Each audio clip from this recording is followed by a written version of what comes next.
Wir sind Tobi und Stefanie.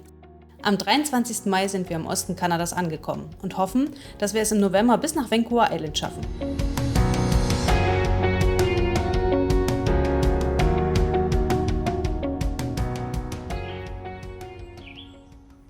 Guten Morgen und herzlich willkommen im Borden Summerside KOA Journey Campground. Wir haben alles gepackt und versuchen heute nach Moncton zu gelangen.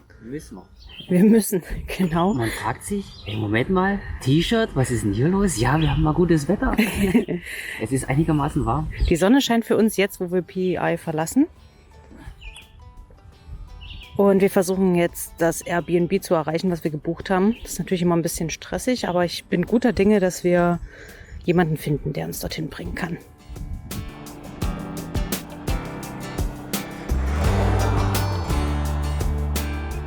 Okay, das erste Mal in einem Truck mitfahren.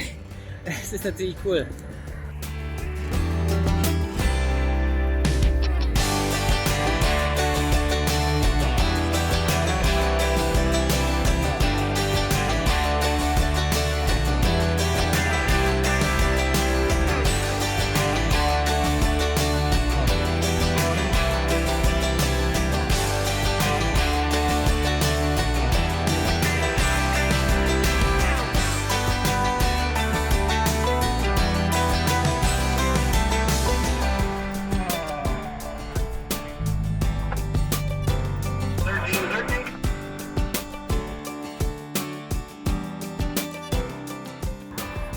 Ja, vielleicht hätten wir das ein bisschen besser abklären sollen, wo wir rausgelassen werden wollen. Denn Nick hat uns jetzt irgendwie irgendwo um nirgendwo rausgelassen, hat uns aber noch eine ziemlich coole Stelle gezeigt, wo was aufgeladen wird? Tagebau war das. Tagebau, genau. Und da jetzt muss er zurück nach PEI. Wir stehen hier ein bisschen doof direkt am Highway, das heißt, wir können nicht laufen. Wir sind jetzt angewiesen auf eine Fahrt. So wie immer und hoffen, dass jemand für uns anhält. So, wir haben es geschafft. Wir sind an unserem Airbnb angekommen. Für uns haben noch zwei sehr freundliche Männer gehalten. Und zwar Stefan und Lyle. Lyle, ja, genau. Und haben uns bis zum Airbnb gebracht. Und wir versuchen jetzt noch was Essbares zu finden. Wir haben nämlich ganz schön Hunger.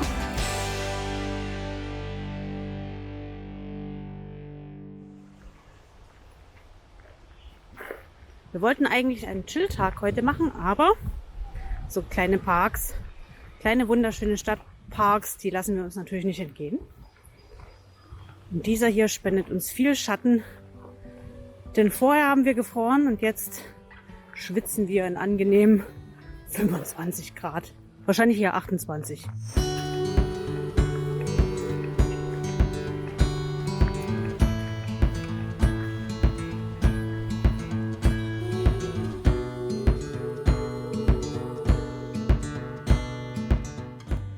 So, hallo, wir sind jetzt in Shediac. Donna hat mich hierher gebracht, unser Airbnb-Host, und zeigt mir jetzt den großen touristischen Lobster. Sie spricht auch ein bisschen Deutsch, sehr gut sogar. Und wir haben eine sehr schöne Zeit gerade zusammen. Tobi ist zu Hause, der ist ein bisschen müde. This is downtown Shediac. This is basically, it's known for, Shediac is known for the big lobster and the beautiful beach. Okay.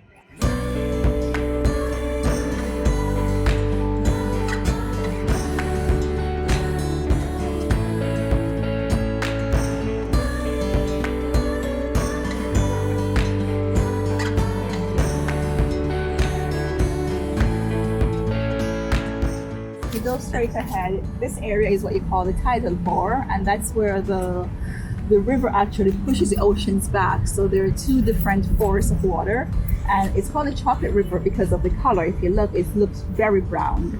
So we take a look.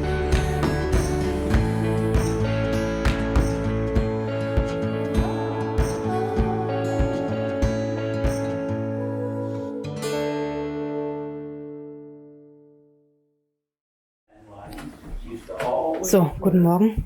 Wir haben es endlich geschafft mit Packen. Wir sind halt ein bisschen gestresst.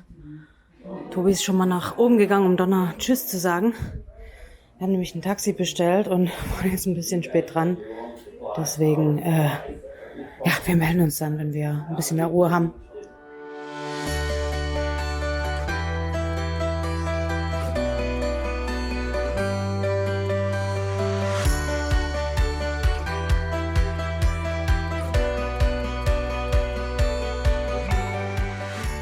Und Tobi, war es noch in der Preisklasse des Möglichen für uns, oder? Nein. Grundsätzlich ist alles, was kostet, nicht in unserer Preisklasse. Das Blöde ist bloß, dass hier am Highway, an der Tankstelle, wo wir uns eigentlich hinstellen wollten, dass hier Baustelle ist. Das ist ein bisschen doof, aber wir finden sicherlich einen guten Platz. Ja, und hier gibt es den größten Tidenhub. Das heißt, der Wikipedia, also den größten Unterschied zwischen Flut und Ebbe auf der Welt. Ich glaube, ich habe mal gelesen 16 Meter, aber das korrigiere ich vielleicht später nochmal. Und wer hat uns hier hingefahren? Nette Leute aus Deutschland. Ja, unsere ersten Deutschen, die uns heute gefahren haben. Die ersten netten Deutschen. Nee, das stimmt nicht. Winfried, Jonas und Sandra, genau. Und die gehen jetzt das auch besichtigen und wir treffen uns dann wieder am Auto.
Auf diesem Bild sieht es richtig schön aus hier, aber wenn man jetzt mal nach da filmt, überall Leute.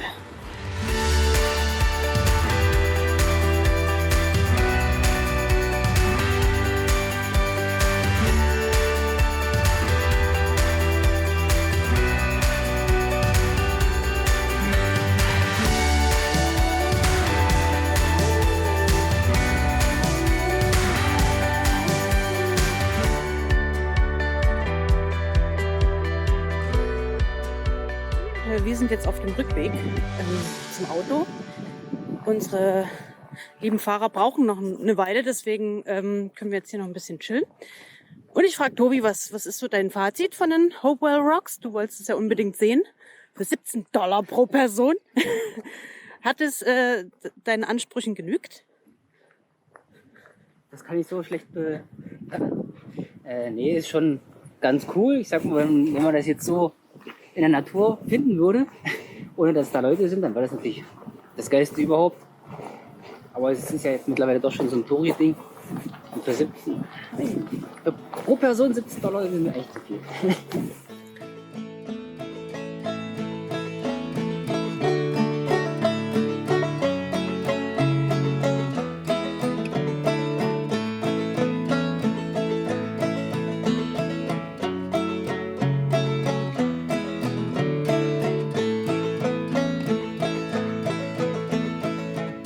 Die liebe Valentina hat uns zu unserem Campground gefahren und die haben ja auch schon fleißig aufgebaut, unser Zelt.